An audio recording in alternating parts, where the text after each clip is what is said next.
Hey Sam, welcome back to Eat Sleep Business, our second podcast. Hopefully some of the people who listened the first time are going to listen in a second time. That'd be absolutely lovely. Yeah, we get some momentum going, get a bit of an audience.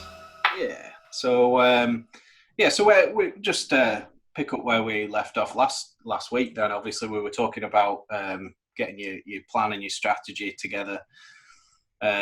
Recent announcements that there's rumours shops are going to be opening as early as mid-June.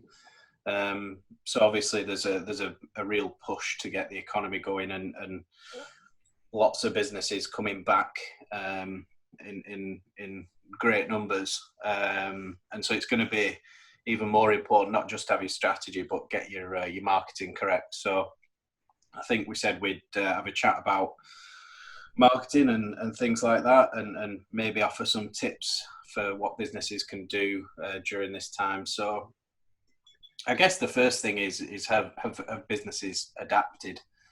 You gave me some examples earlier. Businesses aren't going to be able to operate the way they used to operate.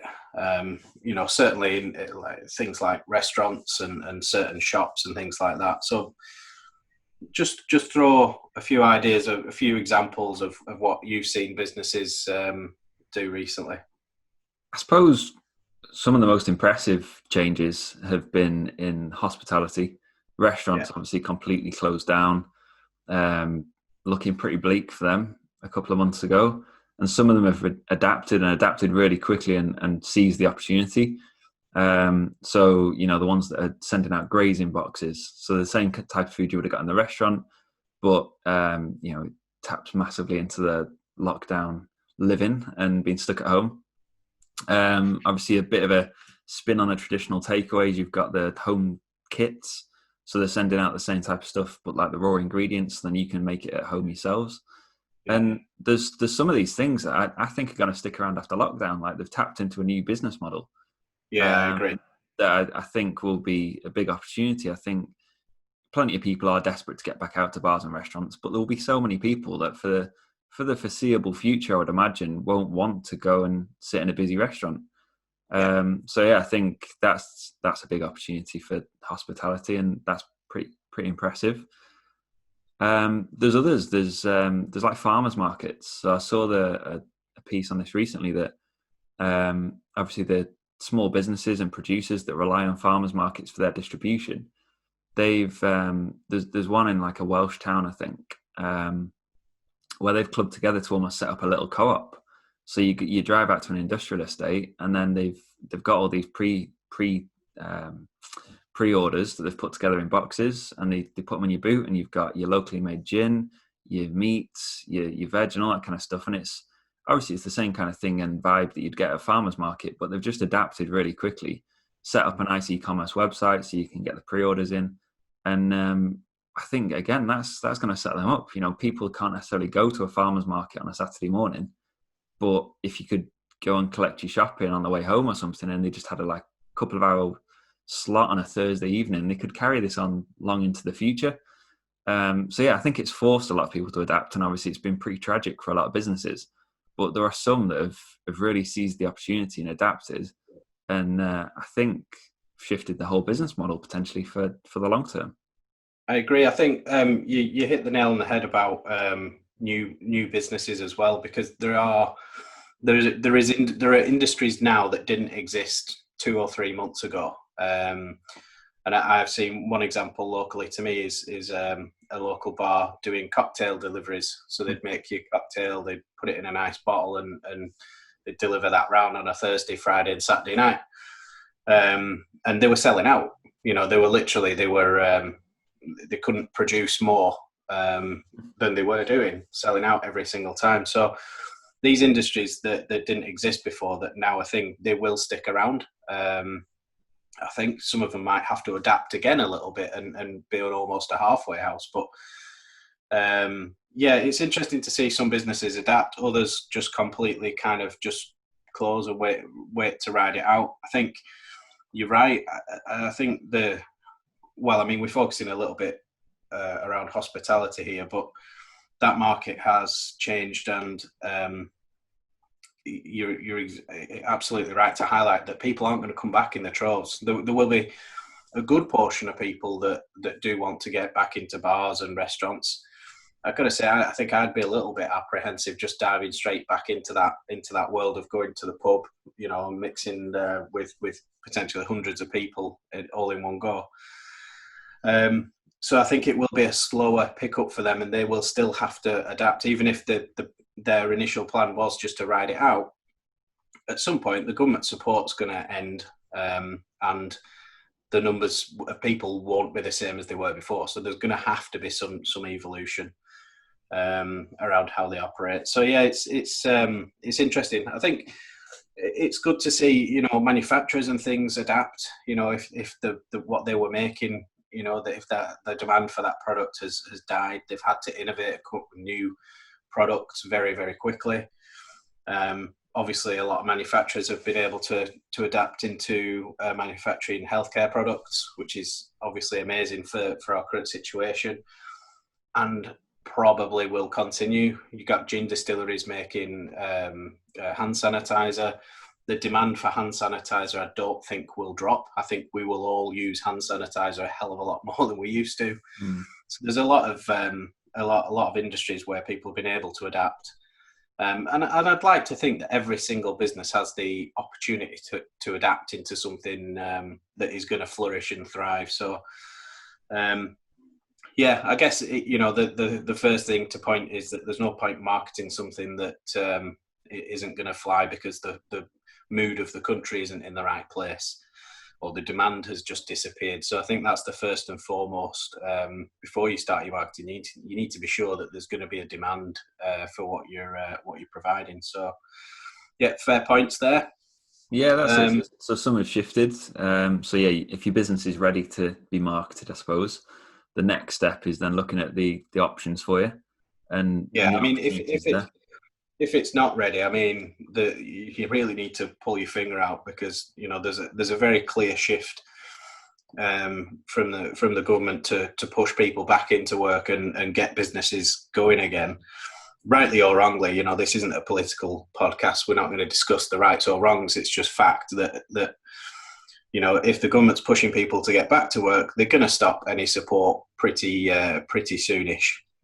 And then it's up to businesses to adapt and be agile and come up with new products and services. But yeah, so the point is, if you haven't adapted yet, then you need to do some serious thinking.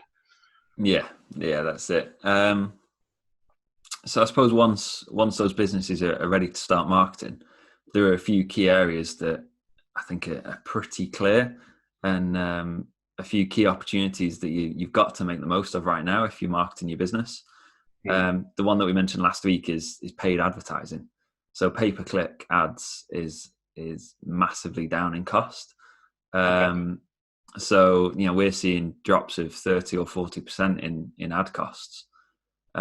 So budget slashed. And I mean, the thing is with paid ads, it's the first thing to go when businesses start struggling. Obviously the situation hit, and marketing potentially is first on the chopping block, and paid ads probably.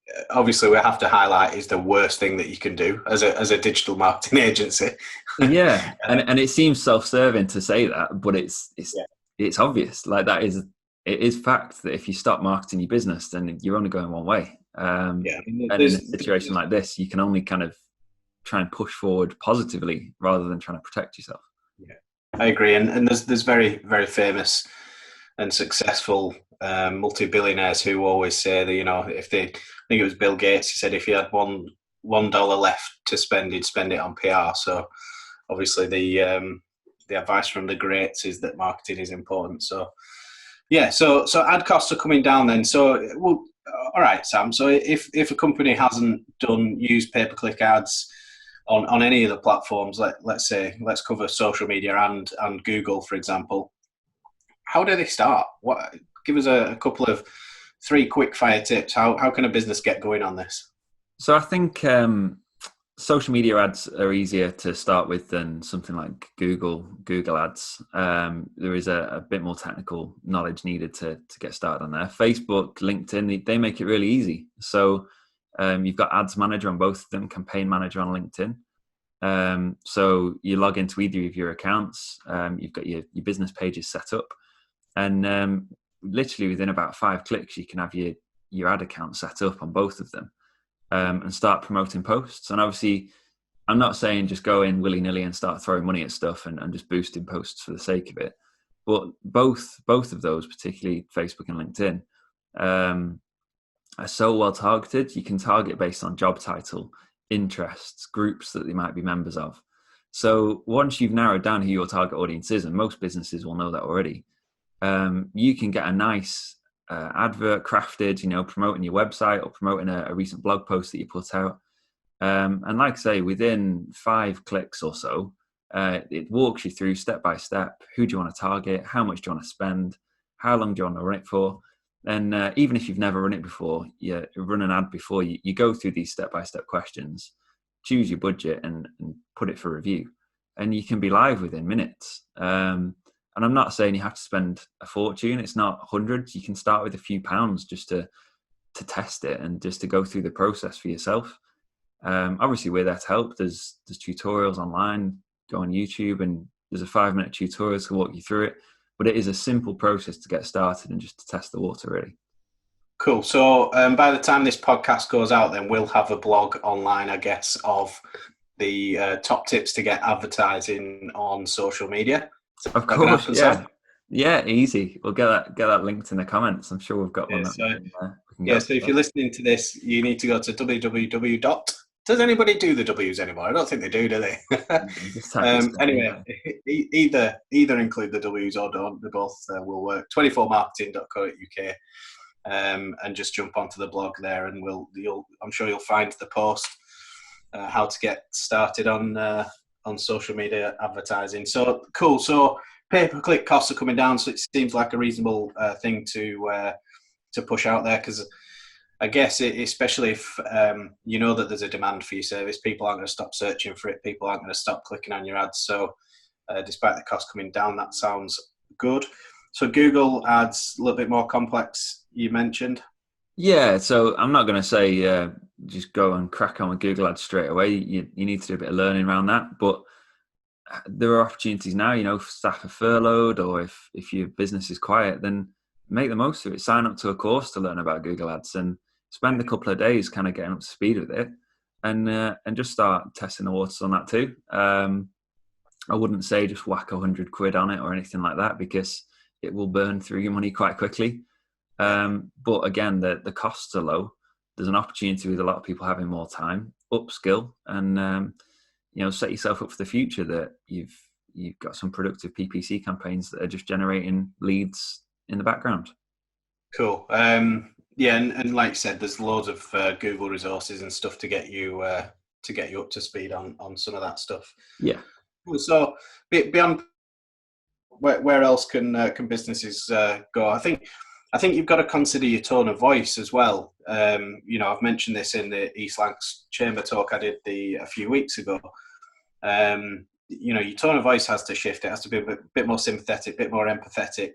And a good example, I think, of that was, I don't know if you've seen it, Sam, but the KFC adverts online, where they posted everybody's sort of attempts to make their own KFC, and people at home in lockdown, they'd made the packaging and coloured it in KFC colours, and and tried to and so they'd showed all of these pictures and then said, we've missed you too, and so we'll take it from here, because obviously they're operating on the drive-throughs again. So I thought that really hit the nail on the head of everybody has been pulling together, doing the best at home, trying to keep things entertaining, keep the kids happy, and busy. And so it was quite touching, but it was still very much promotion. It was perfect, like you say, just hit the tone absolutely perfectly. Like you say, almost like emotional that people have been pulling together to do this, and then the music lifts and KFC are back, and it just grabbed you straight away.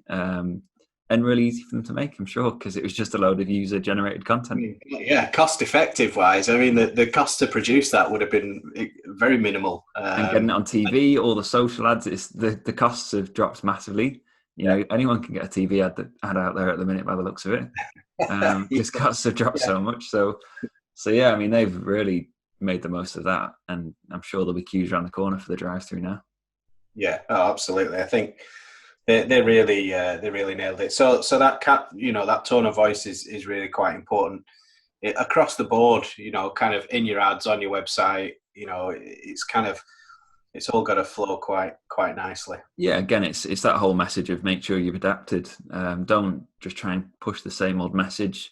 If you've unfurloughed all your staff again and you think you can crack on as normal, the world has kind of changed in the last 2 months. That people want you've got to talk to them in the situation they're in now. So yeah, I think tone of voice is a big one. Another one for me is obviously how many businesses rely on events like networking and exhibitions and things like that. There's so many face-to-face networking events that people go to on a daily, weekly basis. Yeah, that were switched off overnight. Some of them have adapted and moved online. But the exhibitions, there's not many exhibitions I've seen yet that have adapted. A lot have just pushed it back till later in the year. And later in the year, I'm not going to any exhibitions anytime soon and shaking people's hands. Particularly international ones.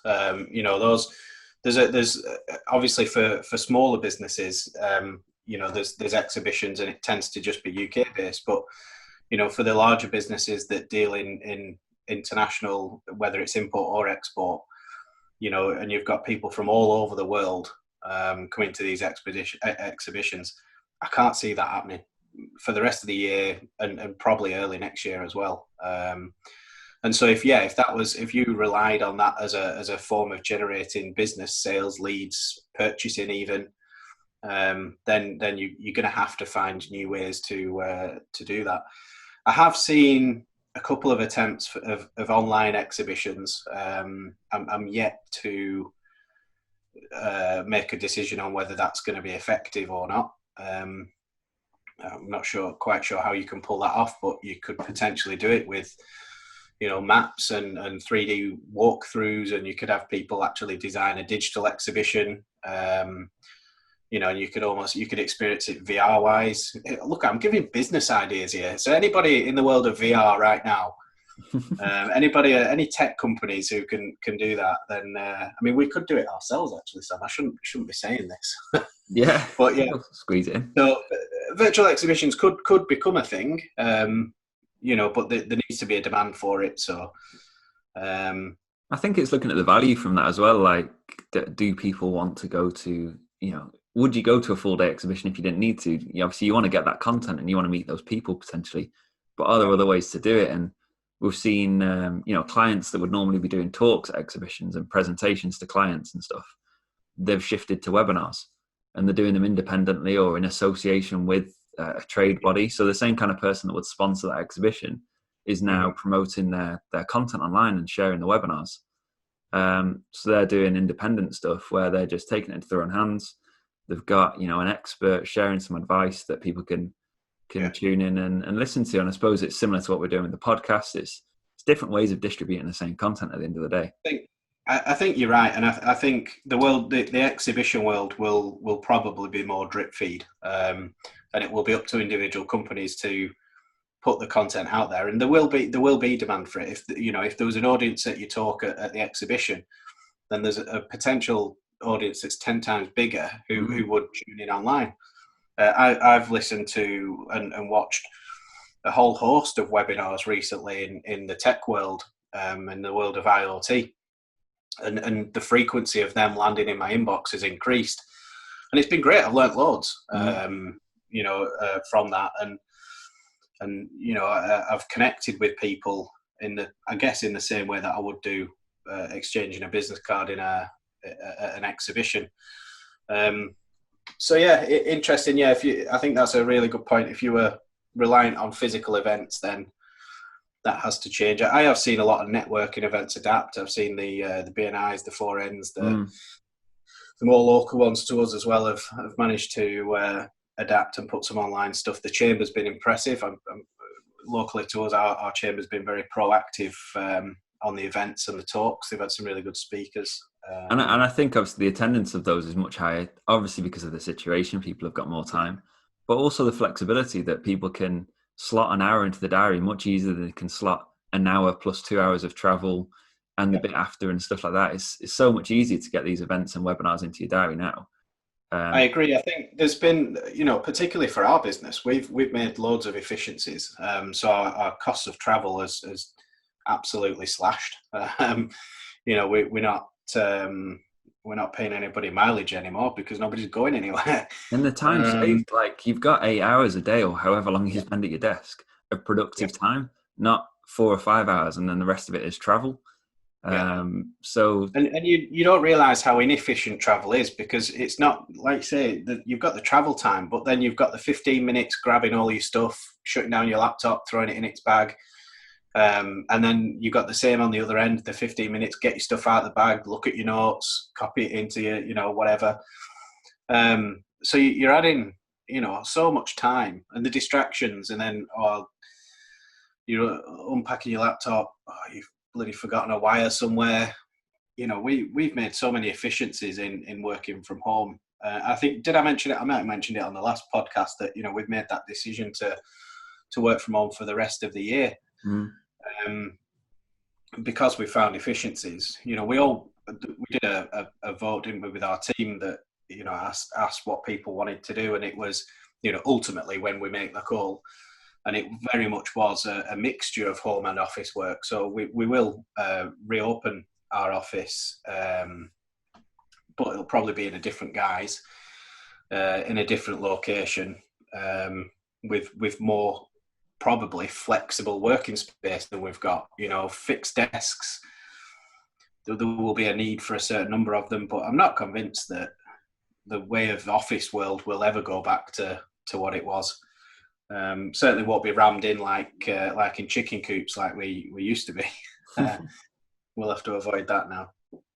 Yeah, that's it. So it's interesting how much it's forced us to change, but I think there's been some massive opportunities, and all the things we've discussed today. Adapting your message, upskilling potentially with PPC, obviously shifting and doing more content. So even if you go into events, and even if you return to going to events, you've probably shifted and you'll be doing a lot more content by then.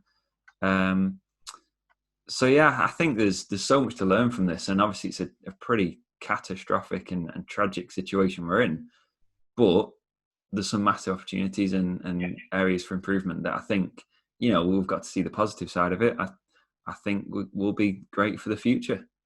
Yeah, I think you're right. There's a lot learning, and we certainly as a business won't be going back to the number of meetings that we had before. This technology of online meetings been around for absolutely ages, but it's never been so widely adopted than now. So I think there will be a drop off, because we still want face-to-face meetings on a semi-regular basis, but buzzing in and out of the office, traveling from meeting to meeting, I don't know about you, Sam, but I'm never doing that again. No, it's a revelation. So, just want to wrap up on one final point, which I can't remember what it is, Sam. So we'll just wrap up. Yeah. No, I think that's enough to take away for today. We can do the rest next week. Yeah, absolutely. So, hope if you have managed to listen for this far that we haven't sent you to sleep. So appreciate any comments. Would love to get your feedback. Check out the blog online, 24marketing.co.uk. How to kick off your social media advertising if you've not done it before. There'll be some top tips there from our very own Sam Keenan, aka Social Sam. Yeah, it'll be up very shortly. Thanks for listening. We'll catch you next week. Lovely. See you soon.